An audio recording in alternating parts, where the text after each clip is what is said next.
Namaste. Welcome to Shantalakshmi IAS Academy. Today's the Hindu newspaper for civil service and group 1. Today's means December 3rd, 2024. ఈరోజు Hindu news పేపర్లో ముఖ్యమైన news ఏంటి civil services ఆస్పిరెంట్స్కి అనేది చూద్దాం. Fine. So ఈ సెషన్లో మనము ఇంపార్టెంట్ న్యూస్ ఏంటి అనేది మాత్రమే చూద్దాం తప్ప డీటెయిల్స్ లోపలికి వెళ్ళాం. డీటెయిల్స్ మొత్తం కూడా డిస్కస్ చేయం. జస్ట్ అసలు న్యూస్ పేపర్లో మనకు అవసరమైనవి ఎన్ని ఉన్నాయి, ఈరోజు న్యూస్ పేపర్లో మన ఎగ్జామ్కి ఐఏఎస్ అవ్వడానికి, ఐపీఎస్ అవ్వడానికి, అయితే గ్రూప్ 1 ఎగ్జామ్ సంబంధించిన ఏమన్నా కనెక్ట్ అయ్యే న్యూస్ ఐటమ్స్ ఏమున్నాయి ఒకసారి చూద్దాం. ఇక్కడ wind fall profit tax. Wind fall profit tax అంటే ఏంటి, ఖచ్చితంగా దీన్ని చదవాలి.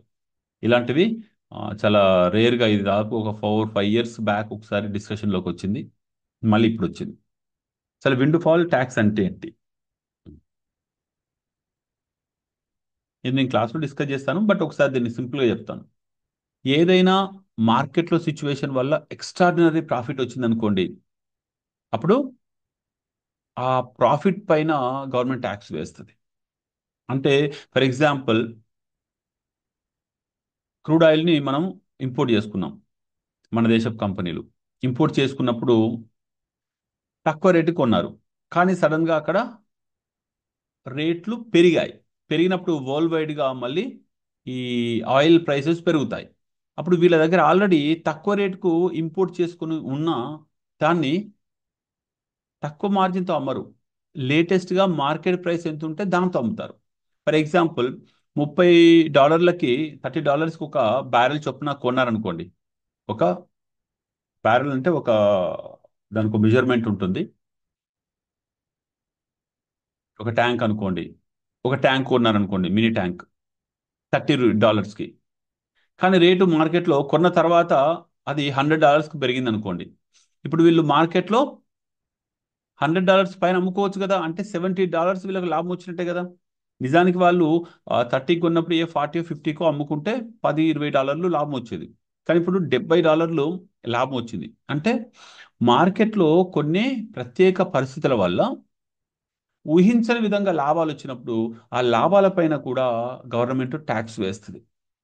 దాన్ని మనం విండ్ ఫాల్ ప్రాఫిట్ ట్యాక్స్ అంటారు, లేదా విండ్ ఫాల్ ట్యాక్స్ అంటారు. ఓకే. సో మనకు ఈరోజు న్యూస్ పేపర్లో ఇంపార్టెంట్ న్యూస్ ఐటమ్స్ చాలా తక్కువ ఉన్నాయి. Will see that. రోజు చదువుతూ ఉంటే హిందూ పేపర్ చాలా ఈజీ అవుద్ది, సీరియల్ లాగా ఉంటుంది. చూడండి, protesters enter Bangladesh mission in Agartala. ఇది ప్రతిరోజు జరుగుతున్న సీరియల్లో భాగం. మనకి కొంతకాలానికి బంగ్లాదేశ్ ఇష్యూ మాయమైపోద్ది, ఇంకో కొత్త ఇష్యూ వస్తుంది మనకి. సో మనం మొన్న డిస్కస్ చేసాం, మొన్నను ఏంటి, no voter should be turned down says supreme court. అంటే ఒక పోలింగ్ బూత్లో 1200, 1500, 1400 ఇట్లా ఫిక్స్డ్గానే ఎందుకు ఉండాలి? ఒక్కొక్క చోట ఒక పోలింగ్ బూత్లో 5000 మందిని కూడా మనము అకామిడేట్ చేయొచ్చా? ఎందుకంటే పోలింగ్ బూత్ మనకు మ్యాక్సిమం ఖాళీగానే ఉంటాయి, ఎర్లీ మార్నింగ్ లేక ఈవినింగ్ మాత్రమే ఒకేసారి జనం వచ్చేస్తారు. సో అనవసరంగా మనం ఎక్కువ పోలింగ్ బూత్లను పెడుతున్నాం అని ఒక డిస్కషన్. దానిపైన సుప్రీంకోర్టు ఎలక్షన్ కమిషన్ని వితిన్ 3 వీక్స్లో అఫిడవిట్ని సబ్మిట్ చేయమంది. సో 3 వీక్స్ తర్వాత ఎలక్షన్ కమిషన్ ఏం చెప్తుందో దాన్ని బట్టి సుప్రీంకోర్టు విల్ డిసైడ్. తర్వాత enabling a level playing field. ఇది మనకు పీపుల్ విత్ డిజబిలిటీ. ఈరోజు December 3rd మనకు దివ్యాంగుల యొక్క వాళ్ళకి సంబంధించిన డే జరుపుకుంటారు. కాబట్టి ఈరోజు ఒక 2-3 పేజెస్ మొత్తం కూడా దివ్యాంగుల పైనే మనకు ఆర్టికల్స్ ఉన్నాయి. సో అట్లీస్ట్ ఒక రోజు వాళ్ళ కోసం డిస్కస్ చేయడం చాలా అవసరం. ఈ సందర్భంలో మనం ఏం చేయాలి, we have to collect the data of these disabled people in India and see the various kinds of disability in India. ఇండియాలో ఎన్ని రకాల డిజబిలిటీస్ ఉన్నాయి, వాళ్ళకి గవర్నమెంట్ స్కీమ్స్ ఏమున్నాయి, అవి ఎంతవరకు సక్సెస్ అయ్యాయి, వీటిని మీరు కలెక్ట్ చేసి పెట్టుకోండి. డెఫినెట్గా మనకు ఒక క్వశ్చన్ సోషల్ ఇష్యూస్లో ఎక్స్పెక్ట్ చేయొచ్చు. ఆ తర్వాత మెయిన్ న్యూస్కి వెళ్తే ఇదంతా పొలిటికల్ న్యూస్ అండి. ఇది మన పార్లమెంట్లో ఎలా మీటింగ్ ఎలా జరగాలి దానిపైన అపోజిషన్ పార్టీస్ని కోఆర్డినేషన్ చేయడం కోసం స్పీకర్ గారు కండక్ట్ చేసిన ఒక మీటింగ్. తర్వాత రైట్, ఇది తమిళనాడు మినిస్టర్ పైన, ఇది కూడా మనకు ఇంపార్టెంట్ కాదు. ఇవన్నీ కూడా పాలిటిక్స్ అండి. ఈ పక్కన Farmers and Kisan Ekta Sangh members take out a protest march in Noida on Monday, demanding the expansion of minimum support price and other benefits. MSP అంటే ఏంటి? We discussed in the class. MSP, right. Minimum support price అంటే ఏంటి, అది ఎప్పుడు issue చేస్తారు? So తర్వాత ఇవన్నీ కూడా మనకు అంతగా అవసరం లేని న్యూసే. Putin to visit India early next year for summit with Modi, ఇది ఒకటి ఇంటర్నేషనల్ రిలేషన్స్లో చదవండి. అది కూడా మనకు నెక్స్ట్ ఇయర్ అతను వచ్చినప్పుడు ఖచ్చితంగా న్యూస్లో వస్తుంది కాబట్టి అప్పుడు ఇంకాస్త క్లారిటీగా చదవచ్చు. ఇక మిగిలినవన్నీ కూడా మనకి ఎస్ చిన్న విషయాలు ఈరోజు న్యూస్లో. ఇవన్నీ పేద ఇష్యూస్ కాదు. ఈ స్టేట్ రిలేటెడ్ అయితే మనకు అవసరం లేదు, కానీ ఒకసారి చూద్దాం. చూడండి, ఇవన్నీ కూడా శబరిమల టెంపుల్ గేట్లు క్లోజ్ చేయడము, లేకపోతే అక్కడ మార్గాన్ని క్లోజ్ చేయడము, తర్వాత ఇక్కడ ఫెంగల్ ఫ్లడ్స్తో రోడ్లు ఇబ్బంది పడడము, జనాలు ఇబ్బంది పడడం, ఇవన్నీ కూడా మనకు డైలీ న్యూస్లో భాగంగా చూడొచ్చు.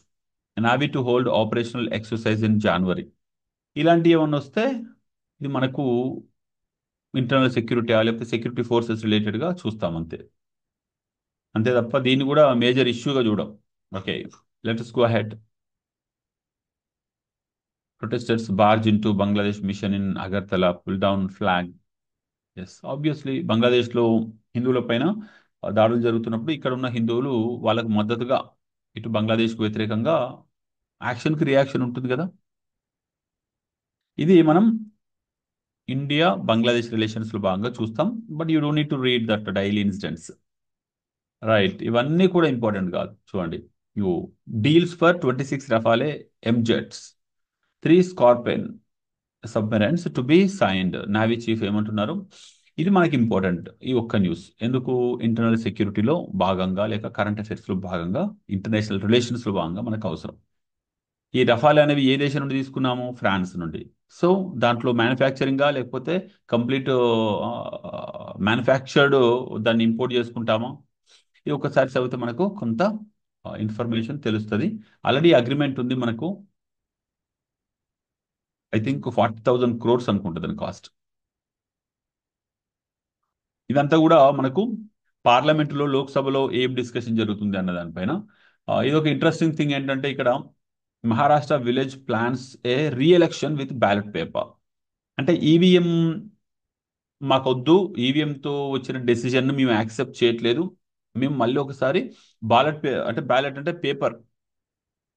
పేపర్ల పైన మేము ఎలక్షన్స్ కండక్ట్ చేసుకుంటాం. బ్యాలెట్ పేపర్ పైన ముద్రించి దానిపైన ఎవరు కావాలో మేము ఓటర్లతో ఓటింగ్ వేయించుకుంటాం. అంటే అది ఎలక్షన్ కమిషన్ చేయాలి కదా, మీకు మీరు ఎట్లా చేస్తారు? విలేజ్ పీపుల్ మాకు మేమే చేసుకుంటాం అంటే దానికి వాల్యూ ఉంటుందా? ఉండదు. కాబట్టి దానిపైన పోలీసులు ఆ, దాన్ని బ్యాన్ చేశారు, అక్కడ కర్ఫ్యూ విధించారు. తర్వాత పోంజీ స్కామ్ అంటే ఏంది? గుజరాత్లో ఈ పోంజీ స్కామ్ జరిగింది అంటున్నారు. పోంజీ స్కామ్ అంటే ఏంటి అంటే, పోంజీ అనే పేరు మీద వచ్చింది. ఈ పోంజీ స్కామ్ పైన నేను ఆల్రెడీ వీడియో చేశాను, మీకు అది ఒకసారి షేర్ చేస్తాను, చూడండి. అంటే ఏం లేదండి, పోంజీ అనే వ్యక్తి యూరోప్లో ఒకసారి ఇది చేశాడు ఇలాంటి స్కామ్, దాని బేస్ తోటి పోంజీ స్కామ్స్ అని వచ్చింది పేరు. ఇక్కడ ఈ ఇన్వెస్టర్స్ని లేకపోతే ప్రజలని మీకు ఎక్కువ లాభాలు వస్తాయి అని చెప్పేసి వాళ్ళ దగ్గర ఉన్న డబ్బులను తీసుకొని మోసం చేయడం. చాలామంది మార్కెట్లో ఏం చెప్తారు? మీరు ఇన్వెస్ట్ చేయండి, మీకు 10 వస్తాయి, 100 రెట్లు లాభాలు వస్తాయి అని చెప్పగానే పేదవాళ్ళు మధ్యతరగతి వాళ్ళు వెళ్ళి ఇన్వెస్ట్ చేస్తారు. డబ్బులు వస్తాయి కదా, లాభాలు వస్తాయని, కానీ అవన్నీ వాళ్ళు వేసుకొని వెళ్ళిపోతారు, అవన్నీ తీసుకొని వెళ్ళిపోతారు. అదొక స్కామ్. ఇటువంటి స్కామ్లని పోంజీ స్కామ్స్ అంటారు. ఇది గుజరాత్లో జరిగిందంట ఈ మధ్య, దానిపైన ఒక డిస్కషన్ జరుగుతుంది. We don't know exactly. Yeah. తర్వాత ఇక్కడ Manipur remote sensing application centre MARSAC ఏమంటుంది ఇక్కడ? Poppy cultivation. పాపీ అంటే నల్ల మందుకు మన డ్రగ్స్కి సంబంధించిన పంటలు కూడా పండిస్తున్నారు, అవి తగ్గిపోయింది మణిపూర్ ఏరియాలో అని చెప్పేసి చిన్న రిపోర్ట్. తర్వాత దట్స్ ఇట్ ఐ థింక్. ఈ ప్రగతి సిస్టమ్ గురించి చదవండి. This is important, very very very important. Oxford study lauds Pragati system for fast tracking projects. అంటే ఈ బ్యూరోక్రసీ, అంటే మన ఐఏఎస్ ఐపీఎస్లు కానీ లేకపోతే గవర్నమెంట్ అధికారులు కానీ ఎలా పనిచేస్తున్నారు ఒక ప్రాజెక్ట్ పైన, దాన్ని ట్రాక్ చేయడానికి ఒక సిస్టమ్ తీసుకొచ్చారు, ప్రగతి. సో దీన్ని చదవండి, ఖచ్చితంగా చదవాల్సిందే. Remaining all no need. And మనకు రైట్ టు ప్రైవసీలో డిఎన్ఏ డిఎన్ఏ ఇన్ఫర్మేషన్ వస్తుందా అంటే వస్తుంది. మన డిఎన్ఏ ఇన్ఫర్మేషన్ వేరే వాళ్ళు దొంగిలిస్తారంటే ఎస్, డెఫినెట్గా ప్రైవసీ ఉంటుంది కదా. మన డిఎన్ఏ మనకు సొంతం, వేరే వాళ్ళు ఎవరు తీసుకుంటారు, వేరే వాళ్ళు మిస్యూజ్ చేయొచ్చు కదా. సో ఈరోజు maximum articles on people with disability, international day of persons with disability December 3 కాబట్టి ఈ న్యూస్ని చదవండి. గవర్నమెంట్ స్కీమ్స్ ఏంటి, గవర్నమెంట్ ఏం చేసింది డిజబిలిటీ ఉన్న వాళ్ళ కోసం. దివ్యాంగులుగా పేరు మార్చి అయిపోయిందా, వాళ్ళను వికలాంగులు అన్న పేరును దివ్యాంగులు చేస్తే అయిపోయిందా? కాదు కదా. మరి బడ్జెట్ ఎంత అలొకేట్ చేస్తున్నాం, దానికి ఏ మినిస్ట్రీ పనిచేస్తుంది, ఎన్ని డిపార్ట్మెంట్స్ ఉన్నాయి, ఏం చేశారు, పారా ఒలింపిక్స్ అని ఉంటుంది, దానికి ఎంతమంది వెళ్ళారు మన వాళ్ళు, ఉం? ఇవన్నీ కూడా డేటా కలెక్షన్ చేసుకోవాలి. ఇవన్నీ news tip of the iceberg. అంటే ఈ న్యూస్ను పట్టుకొని మనం రీసెర్చ్ చేసుకోవాలి బ్యాక్గ్రౌండ్. ఎగ్జామ్లో క్వశ్చన్స్ కూడా న్యూస్ నుండి రావు, న్యూస్ యొక్క బ్యాక్గ్రౌండ్ నుండి వస్తాయి. ఓకే. తర్వాత రైట్, ఇది మనకు ఈ ఎడిటోరియల్ పెద్దగా అవసరం లేదు, బట్ ఒకసారి చూసి వెళ్ళండి. Then new crimes, old tools. ఇది మనకు how we are prepared to tackle these crimes in our society. అంటే క్రిమినల్స్ ఏమో లేటెస్ట్ టెక్నాలజీతో వస్తుంటే మన ప్రిపేర్నెస్ ఎంతవరకు ఉంది అనేది ఇక్కడ క్వశ్చన్ అండి. ఖచ్చితంగా చదవండి. Front line nutrition workers foster disability inclusion. So ఇదంతా కూడా పీపుల్ విత్ డిజబిలిటీ పైన. ఈరోజు ఈ పేపర్ మొత్తం కూడా అంతే. ఇగో పారాలింపిక్స్ గురించి ఐసీఎంఆర్ ఏం చెప్పింది, ICMR has been unlocking opportunities through assistive technology innovations. అసలు టెక్నాలజీ ఏమైనా యూజ్ అవుతుందా? What kind of technology is being developed for the disabled people? ఈ డిజేబుల్డ్ పీపుల్ కోసము టెక్నాలజీస్ ఏం పనిచేస్తున్నాయి? వన్ మోర్ థింగ్, ఇండియాలో అనేక ఆర్గనైజేషన్స్ ఉంటాయి, అనేక యూనివర్సిటీస్ కాలేజెస్ ఉంటాయి గవర్నమెంట్వి, రీసెర్చ్ ఆర్గనైజేషన్స్ ఉంటాయి. అందరూ పేపర్లు మ్యాగజైన్స్ కొనాలంటే మళ్ళీ పర్సనల్గా బడ్జెట్ కేటాయించాలి. దాని బదులు గవర్నమెంటే one nation one subscription plan తీసుకుంది అనుకోండి. అంటే ఇప్పుడు యూజీసీ ఉంది, యూజీసీ ఏం చేస్తుంది, ఒక మ్యాగజైన్కి సబ్స్క్రిప్షన్ తీసుకుంటే అన్ని యూనివర్సిటీస్ దాన్ని వాడుకోవచ్చు. అలా వన్ నేషన్ వన్ సబ్స్క్రిప్షన్ తీసుకుంటే ఎలా ఉంటుందన్న దానిపైన గవర్నమెంట్ ఒక డెసిషన్ తీసుకుంది. అంటే మ్యాగజైన్స్, రీసెర్చ్ పేపర్స్ అన్నీ కూడా క్లౌడ్లో పెడతారండి. ఇలా క్లౌడ్ అంటే ఒక సర్వర్లో పెడతారు, పెట్టి దీన్ని అన్ని యూనివర్సిటీస్ అన్ని రీసెర్చ్ ఇన్స్టిట్యూషన్స్ షేర్ చేసుకోవచ్చు. ఇది ఒక మంచి ప్రపోజల్, ఇది ఒక మంచి ఇనిషియేటివ్. అది కూడా మీరు ఎస్ డెఫినెట్లీ దాని మీద మనం క్వశ్చన్ వస్తే రాయొచ్చు, ప్లస్ చదివి పెట్టుకుంటే మంచిది. తర్వాత ఇంకో కొత్త కాన్సెప్ట్ వచ్చింది. What is that? మ్యూచువలిజం అంట. మ్యూచువలిజం అంటే ఏంటి? ఇది నథింగ్ బట్ ఒకప్పటి ఒక కమ్యూనిజం లాంటిది. కమ్యూనిజం అంటే, సోషలిజం అంటే ఇనీషియల్గా ఎలా ఉండేది, అన్ని ఆస్తులు అందరివి, అందరు మనుషులు అందరి కోసం, all human or material resources for all. ఇదే కాన్సెప్ట్ పైన మ్యూచువలిజం వచ్చింది. మ్యూచువలిజం అంటే ఒకరికొకరు హెల్ప్ చేసుకోవడం. ఇక్కడ ఎటువంటి క్యాపిటలిజం కానీ, ఎటువంటి ఇది సెంట్రల్ అథారిటీ ఎక్స్ప్లాయిటేషన్ కానీ ఉండదు. ఇప్పుడు మనం ఉన్నాం ఒక విలేజ్లో, అందరికీ కావాల్సినవి అందరూ సమకూరుస్తాం, మ్యూచువల్లీ డిపెండెంట్గా ఉంటాం. ఇప్పుడు కూడా ఉన్నది అదే, కాకపోతే దాన్ని కొందరు మోనోపలైజ్ చేసి వాళ్ళ చేతులకు తీసుకొని కొన్ని ఉత్పత్తులను డామినేట్ చేస్తున్నారు. అలా కాకుండా ఒక కోఆర్డినేటెడ్ సొసైటీ అనేది బిల్డ్ చేయాలి అన్న దానిపైన ఈ డిస్కషన్ అండి. కోఆర్డినేటెడ్ సో అది ఎంతవరకు సక్సెస్ అవుతుందనేది తెలీదు. ఎందుకంటే యాజ్ ఎ మనకు నేచర్, మనిషి నేచరే కొంత సెల్ఫిష్గా ఉండడం.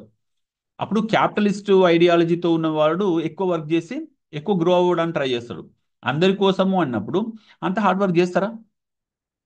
చేయరు కదా, తగ్గుద్ది. So Bangladesh haves power purchase from Adani power.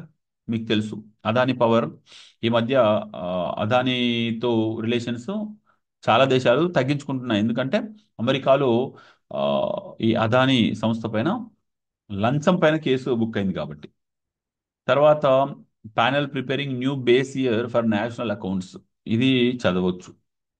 మన అకౌంట్స్కి బేస్ ఇయర్ను ఫిక్స్ చేస్తున్నారంట. Global push for cooperation as space traffic crowds earth orbit. Okay, యాక్చువల్గా మనకు పొల్యూషన్ అనేది మన దగ్గర చూస్తున్నాం, కానీ స్పేస్లో కూడా పొల్యూషన్ ఉంది, స్పేస్లో కూడా గార్బేజ్ ఉంది. దానిపైన అగ్రిమెంట్స్ ఏమున్నాయి, దానిపైన ఎవరు పనిచేస్తున్నారు, దానిపైన ఈ న్యూస్ అండి ఖచ్చితంగా చదవండి ఇది కూడా. ఎందుకంటే we can get a question on that, because every country is trying to send its own satellite. కొన్ని హండ్రెడ్స్ థౌజండ్స్ ఆఫ్ శాటిలైట్స్ ఉన్నాయి. చూడండి, 14,000 శాటిలైట్స్ ఉన్నాయంట. 14,000 అండి. మన ఎర్త్ ఆర్బిట్ పైన 14,000 శాటిలైట్స్ అంటే ఎంత ట్రాఫిక్ ఉండాలి? మన రోడ్డు మీదనే ఒక 100 వెహికల్స్ ఉంటే వెళ్ళలేం. అలాంటిది 14,000 శాటిలైట్స్ ఉంటే కొత్తగా పంపించేది ఎక్కడ పోయి ఉండాలి? దానికి పాతవి, వాడనివి, టైం అయిపోయినవి, ఎక్స్పైర్ అయిపోయినవి డిస్టర్బెన్స్ క్రియేట్ చేస్తాయి. వాటి సంగతి ఏంది మరి? దాన్ని ఎవరు క్లీన్ చేస్తారు? And also it can impact on earth orbit ఏదైతే ఉందో దాన్ని కూడా ఇంపాక్ట్ చేయొచ్చు. ఎర్త్ యొక్క రొటేషన్ వీటిపైన కూడా ఇంపాక్ట్ పడవచ్చు. దానిపైన న్యూస్. తర్వాత ఇవన్నీ కూడా international affairs, especially their own internal issues. You don't need to read as the paper. ఇది ఇంటర్నేషనల్ ఎడిషన్ కాబట్టి అన్ని ఇంటర్నేషనల్ ఉంటాయి, కానీ you don't need to read this all. ఓకేనా? Yeah. So it's sports page, you don't need to read. So simple అండి. Hindu news పేపర్లో ఈ రోజు అయితే మేబీ ఒక 5 to 6 మాత్రమే ఇంపార్టెంట్ చదవదగ్గ ఆర్టికల్స్ ఉన్నాయి. So you can save the time if you finish with in 1 hour. ఒకే గంటలో కనుక మీరు దీన్ని ఫినిష్ చేసే ఆ మిషన్ పెట్టుకున్నారంటే మీ రీడింగ్ అనేది స్పీడ్ పెరుగుద్ది. రీడింగ్ స్పీడ్ పెరుగుద్ది, కాన్సన్ట్రేషన్ కూడా పెరుగుద్ది. Okay, see you with tomorrow newspaper. Right.